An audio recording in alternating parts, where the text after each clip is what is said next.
Hello and welcome to Your New Jersey. I'm Lisa Marie Falbo. On today's show, we'll meet the man that so many New Jersey charity organizations turn to for raising big money for their causes. We'll also meet a Maplewood woman who shows us you can go home again. But first, Christian Kane's family was hit by tragedy when a car accident left their then 19-month-old son, Gavin, with severe brain damage. Wanting to ensure that their son could still experience the joys of playing outside like a kid, he created Field of Dreams in Toms River, an all-inclusive outdoor complex. He joins us now. Christian, thank you so much for coming on here. Lisa Marie, thank you so much for having me. Really appreciate it. So as the mother of a 14-month-old, I mean, you lived through my worst nightmare, any parent's worst nightmare, and I'm so sorry about that. Tell us about what happened and how Gavin is today. Yeah, on July 12th of 2012, my son and I, Gavin, and he was 19 months old at the time, we were waiting to make a left-hand turn when a fully loaded beer truck hit us from behind. And, our world was turned upside down. And, we went from a kid who was totally typical, just like his, 5 other brothers and sisters, to a kid who, obviously suffered a traumatic brain injury and a right front temporal stroke. And he went from something to nothing and put us into this world of special needs that we didn't even know existed. That is awful. And you said you have 5 other children. God bless you for that. For other reasons, busy household. So obviously you have a lot going on. How did you turn your tragedy into such an epic idea with Field of Dreams? It's simple. Gavin wanted to be better. Gavin didn't want to be put in a home or a facility. Gavin didn't want to be put in a special need class. Gavin wanted to be typical. He remembers what he was, and he wasn't going to let something like this stop him. His drive and his passion force sometimes as parents to want to help him to reach new heights, and basically because he was getting so much better. And we started to realize though that there wasn't really places for him to go. That's when my wife, Mary, and I decided to, start the idea or the thought process of this Field of Dreams. How did you put that idea into motion? Asking a lot of people, asking a lot of companies who deal with design and architecture and construction about, our vision and our idea, and leaning on them, saying, is this something that's possible? Is this something that could be built? And once they said, yeah, it was the part that really was the obstacle, was raising the $3.5 million. That was really the obstacle. I know RWJBarnabas Health was very instrumental. Talk about that partnership. It was supposed to be just a baseball field and a little snack shack and a little playground. And it was less than an acre of property. But when we decided to then, build more of it, because we were building it just for, a 5-year-old boy, and we realized that this needed to be for all abilities, all ages, regardless of, of what you can and cannot do.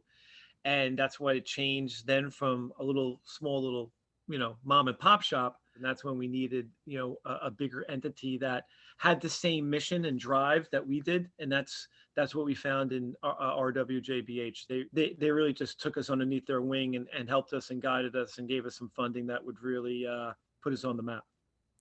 Talk about what the complex entails, because we're showing videos and drone footage as we have this discussion, and it is amazing. It is. It's a lot. Once again, people hear like special needs and they think it's a playground, and there is. It's a fully inclusive playground with a built-in trampoline and a zip line and a music arch. But it's more than that. It's a bocce and basketball court. It's a third of a mile walking path that's lined with local artists' mural work. There's 4 different community gardens that have to be taken care of and watered. an autistic quiet corner. They have a place to go that's appropriate. Baseball field, 2 Thrive stations, which will help people recovering from knee or hip replacement or chemo to try to get back into core flexibility and strength exercises. There's a pavilion that'll be home to our art and musical festivals.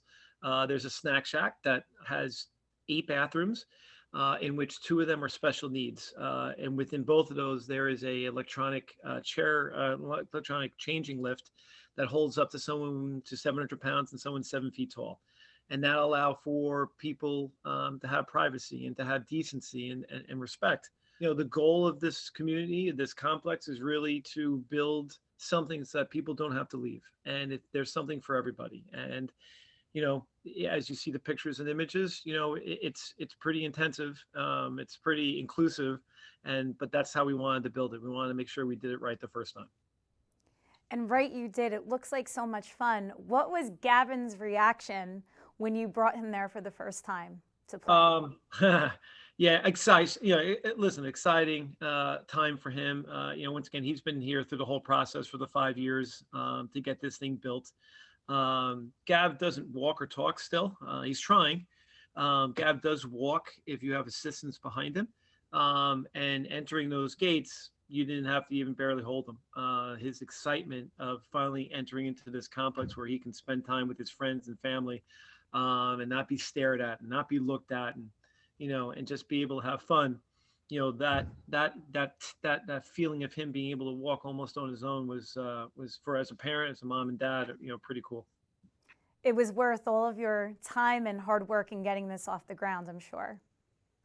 Yeah, the 5 years was an interesting ride, but it was, yeah, of course it's worth it. It's when you have other families come in and the kids have smiles on their faces, the adults have smiles on their faces with the special need, but more so what's really telling is the caretakers, the hugs, the tears and the hugs that you get from them, because now they have a place to go, and it's just you know, priceless.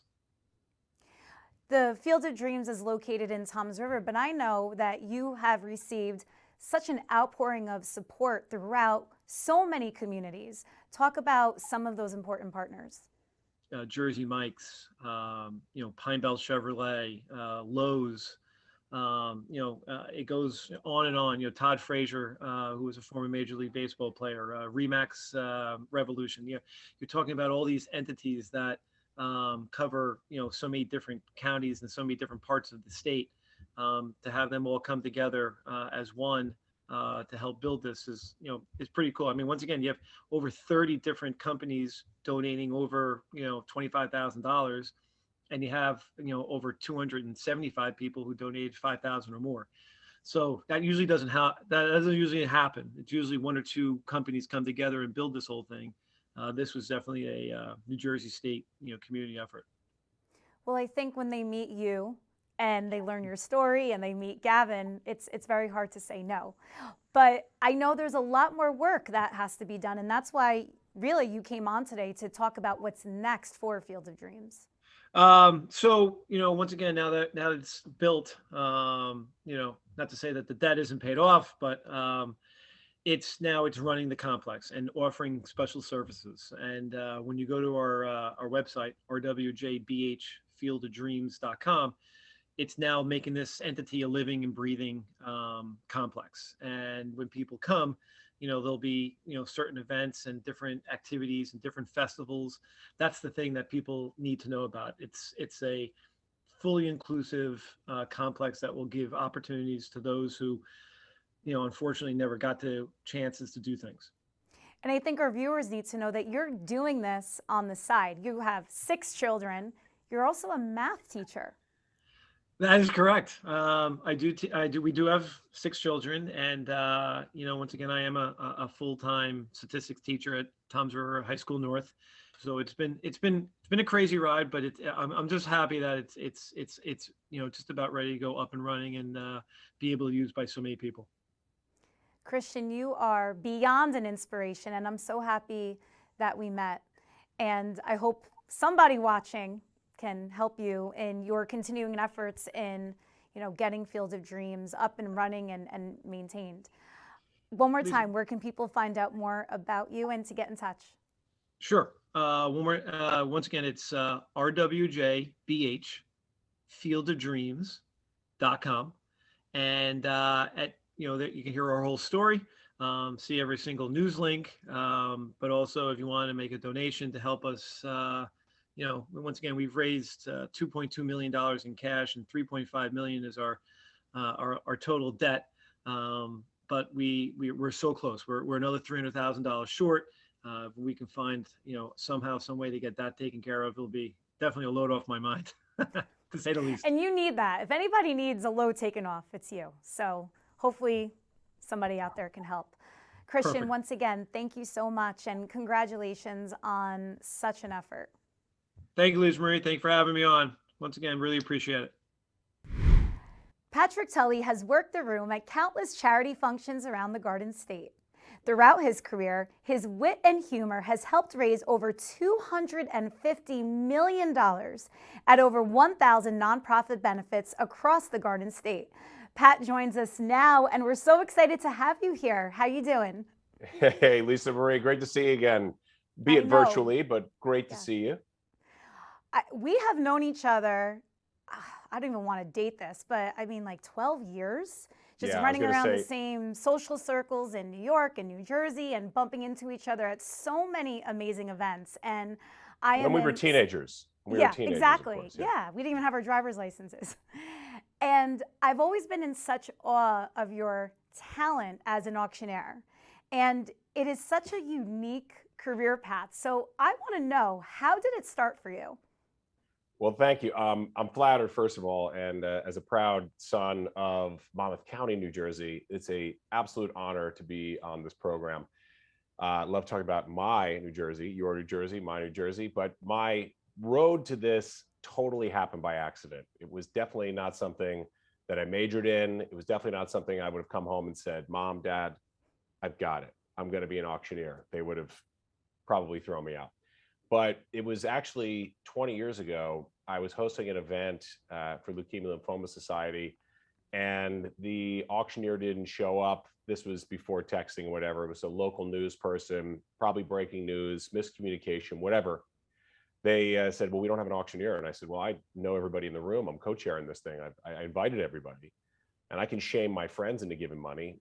And I've had 2 martinis, so I'm ready. And after that night, after that event, I should say, somebody asked me if I'd help them out with another auction. And I said, well, look, I'm not really doing anything next Friday. See you there. From there, it was a side gig for a long time. And then one day it just became like, I've had the day job and the evening job. It was just too much. So I was like, something's got to give. I can't be doing everything really well here. So I decided to go out on my own and make a living at it. Well, I guess the magic is in the martinis. That was, to be honest, that was the last time I had a drink before I got on stage. Now I catch up afterwards. You catch up, yeah, you need it afterward. But how do you prepare? I mean, you're such a natural at it, but obviously a lot of preparation has to go into learning who's going to be about in the room and what you're pledging for. So how do you prepare, and how do you speak so quickly without messing up? A lot of good questions there. For the preparation, my favorite question that people ask me, they're like, so when they see me at an auction at night, they're like, so this is what you do for your full-time job? I said, yeah. They're like, so what do you do during the day? I'm like, yeah, I just sleep. I'm like, no, I'm consulting with my clients and doing exactly what you said. I'm like, I want to know who's in the room. I always call the table map, the heat map. I'm like, show me where our big donors are. Show me where we think that we're going to see some nice donations from. And I always want to know as much as possible. And then, of course, when it comes to the auction items, you want to make sure that you know every element of them.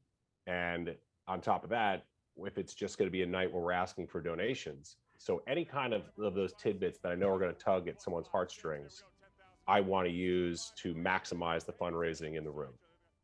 Well, what I'm hearing is not only are you a hired gun for the night, you're an asset to the organization, because I mean, you're actually calling people and planting seeds like, hey, I'm going to be there tomorrow. You're going to be there tomorrow.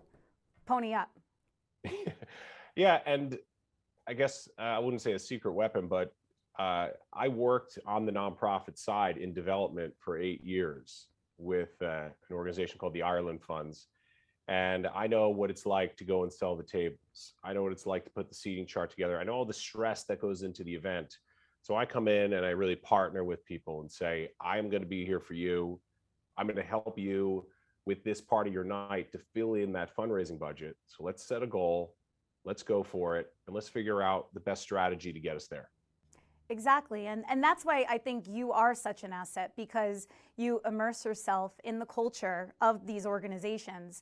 And I want to touch on some of the charities that you've worked with in New Jersey, but I guess the question is, who haven't you worked with in New Jersey? There's lots of great organizations. It's amazing how many fantastic, worthy organizations there are in the state. And I'm not going to play favorites, but there's so many, and I'm always happy to get back to New Jersey and support some great causes. Well, I know that you and we've been together at numerous sporting events and charity events, and I know we have mutual friends over at the New York Giants, and I know they're coming into New Jersey with their foundation for the first time in a long time. Tell us about that. Yeah, so it's exciting. They're having the golf outing on May 31st. At Canoebrook. So nice, easy commute from me. Sean O'Hara, another proud son of New Jersey, will be, and Rutgers, of course, will be the MC. And I work with Sean on his foundation, which raises money for cystic fibrosis. And Sean's been doing that for years. And you've been to Sean's events, so you know all about that. But Sean's going to be the host. I'm going to be the MC. I guess he's the MC. I guess I'm the rapper. He's the DJ. I guess that's kind of how it works. So we're going to work out our dynamic together, and we're really excited about having that at Canoebrook. Obviously, we all know what we're coming out of. Live events are back, thankfully. But talk about how your business was impacted over the past couple of years and how you helped charities while in lockdown. I remember pretty distinctly the day when everything got shut down, and I was answering phones like a stockbroker on Black Monday. Like everybody's like, cancel. I'm working 2 phones. And I teamed up with a technology group. I said, you want to come over and get under the covers and we can watch Tiger King for the next 6 months or until this blows over? Or let's figure out a really good technology solution. I'm like, you're the programmer, you know the tech, I'm front of the house. I think we can come up with a live stream solution. So we did. And the funny part was that we never were in the same room together for over 2 years. And we hosted between charity events and so on. We figured out how to live stream. We kind of did the first one. We're like, we'll do this for free to prove the concept. Once we proved the concept, we put a little sizzle together, went out and marketed it to clients. We said, look, people are still donating. They're watching live stream, and we're making it as fun as possible. So everybody realized quickly, they're like, even if we don't raise a ton of money, we raise a good amount of money, we can fill that hole in our budget. We can have an entertaining evening, and we can stay connected to our donors, most importantly, until we can be back in the room again. And what is this, May of 2022? I'm still doing a few virtual events right here from the apartment. Well, that leads into my next question. I love your virtual set, by the way.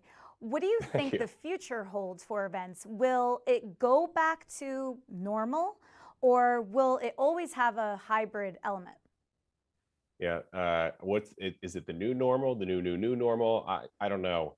The good part about the hybrid element is that it's not expensive to do it. So we could have maybe 500 people in the room, but a lot of these nonprofits we worked with through this company, ibidmobile.net, they've now been approached to say, well, can we still do this? Because we ended up seeing all these donations come in. I think that will stick around. I am very happy to be back in a room live. I liked the virtual events because, I only had to wear the top half of the tuxedo. But most importantly, I could do 1 or 2 of them in a night, and I could just, close the camera, open up a new browser, whatever it was. And they were all pretty efficient in about an hour. Well, I love how you pivoted and you figured out a way how to keep There's your that word. business going, and exactly how to keep your business going and keep fundraising alive for charities. And you actually have a charity of your own. Do you want to talk about that? The Kate Shea Foundation. Yeah, we have been doing this for about 16 years, and we haven't been able to have our 5K race, which is in Bayhead, New Jersey. It's in memory of my St. Rose, Belmar, New Jersey high school classmate, Kate Shea, who lost her battle with leukemia, which, come full circle, was the first event I ever did an auction at, which now 20 years later has become a career. Wow. But it's interesting. I never really thought about it that way. But it's a great day for all of us to get together. And this year we're not having it again, but we're going to be back with a vengeance. As much as a 5K can be back with a vengeance next May, and we're going to blow it out. We're going to have an awesome time. And then we always do an after party at Martell's on the beach in Point Pleasant. So it's a really fun day for everybody. It's always families too. You know, when we started this, it was just a bunch of old high school friends. And now everybody's got kids that are graduating high school, some who are out of high school.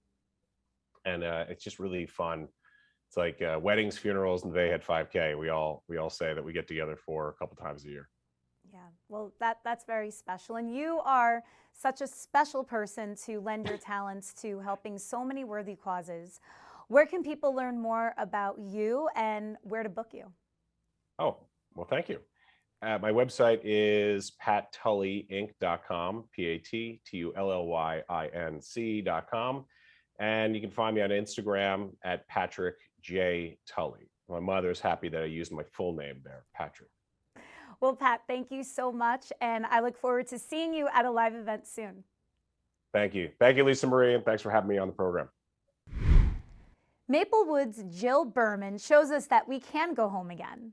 She recently opened a boutique called Lux 45, but has had quite the journey in getting there. Jill, thank you so much for joining us. Thank you so much for having me. It's great. Jill, you are a South Orange native, but your travels took you far from home. Tell us about it. Well, I grew up in South Orange and I left when I was about 17. Well, I was 17. I did my undergrad and my grad school in New York City, which was architecture and lighting design. And from that point, that brought me to the Caribbean, where I lived and worked for some years, to Puerto Rico, where I had an architectural firm for some years, and then to Miami, which was my last stop before here. I sold my house, and this incredible space in Maplewood Village became available, and it was offered to me, so I took it. So that brought me to where we are currently, which is the development of Lux 45, which is a lifestyle boutique, where I'm selling athleisure, elevated athleisure, ready to wear, accessories, everyday items, casual stuff that everybody's looking for all the time, edited version. So that's what we're doing. And the clothing is super cool. I've been privy to wearing some of your pieces and they're super comfortable. But for the purposes of this interview, for those watching, you went through a series of life-changing events, I think all coming out of a global pandemic. We all did on some level. But how did you get the strength to start over? Well, I think that it's important to keep moving forward. We can grieve and everybody has loss, but you really need to keep your life moving forward. Talk about coming home again, because I don't know, a lot of people might think it's taking a step back. One of the reasons that I came back here, I mean, I had a very good business in Miami and a great lifestyle. I suffered a personal loss, and I still have family in New Jersey, and I still have a huge friend base here. All my friends that I even grew up with, the ones that are still around, we've all still remained close. So during the height of lockdown, I decided to rent a house on the Jersey Shore for the month of August. So I was so romanced by that's when I decided to come back to New Jersey. How are you, through Lux 45, giving back to the community? Everyone here that comes in is so happy to have a shop with things that they can, look at and try on. And I think people were really hungry for that here because there's not a lot of it. I mean, there's a men's clothing store. I think people are really enjoying having that. Jill, where can people find out more about you and Lux 45? Lux 45 is located in the heart of charming Maplewood Village at 163 Maplewood Avenue. And on Insta, you can follow at Lux 45 Lifestyle. Jill, thank you so much, and thank you for being such an inspiration to those out there in the Garden State that are looking for their next move. Thank you so much for having me. And my last word would be if you want to try something new, try it. Thank you for joining me on another episode of Your New Jersey. I'm Lisa Marie Falbo. We'll see you back here next week.